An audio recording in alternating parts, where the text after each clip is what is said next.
तर नमस्कार मित्रांनो, आपल्याला जायचं होतं वाशिमला कावड यात्रेसाठी. भरपूर मोठी तिथं कावड यात्रा असते. तर आपण निघालो होतो एक 12-12:30 वाजता. तर तुम्ही बघू शकता आता 5:21 झाले ते. त्यानंतरला आपण कंप्लीट एक 9:15 वाजता आपल्या गाडीपाशी पोहोचलो होतो. तिथं पोहोचल्याच्या नंतरला सगळ्यात आधी आपण कावड यात्रेचं दर्शन वगैरे घेतलं, महादेवाचं दर्शन वगैरे घेतलं, मस्त असं सजवलं होतं. त्यानंतरला तुम्ही बघू शकता इथं आपले मास्टर माइंड होते.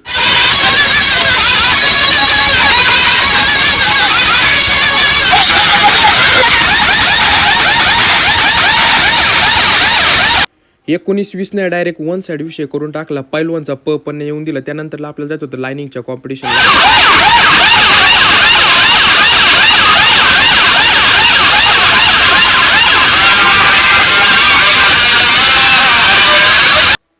खूप दिवस झाले होते दादासोबत व्हिडिओ नाही काढली. दादासोबत व्हिडिओ वगैरे काढली, एन्जॉय वगैरे केला.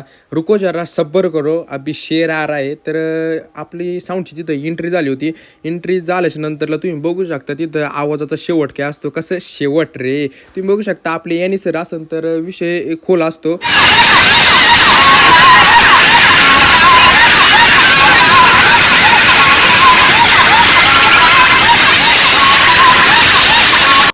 तुम्हाला कॉम्पिटिशन कसं वाटलं तुम्ही कमेंट करून नक्की सांगा. आणि वाशिम कोणी गाजवलं हे पण तुम्ही कमेंट करून सांगा. अख्खं वन साईड वाशिम गाजवलं हे फक्त तुमच्यासाठीच बनवलं आहे.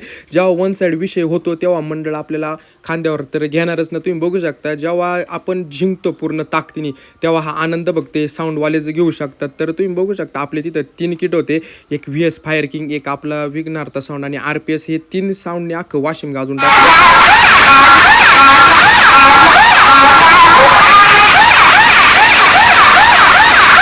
आपल्या दादाचे फॅन फॉलोअर्स तर सगळीकडेच आहेत. आज कमीत कमी वाशिममध्ये 600 ते 700 जणांनी दादासोबत फोटो वगैरे काढले.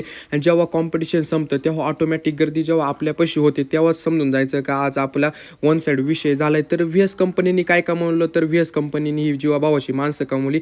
मित्रांनो, आपला साऊंड बंद झाला होता 10 वाजता. तर आपण चाललो होतो आपल्या घराच्या दिशेकडे. तर कसं वाटलं तुम्हाला मिनी ब्लॉग, तुम्ही लाईक कमेंट करून नक्की सांगा आणि फॉलो करायला विसरू नका.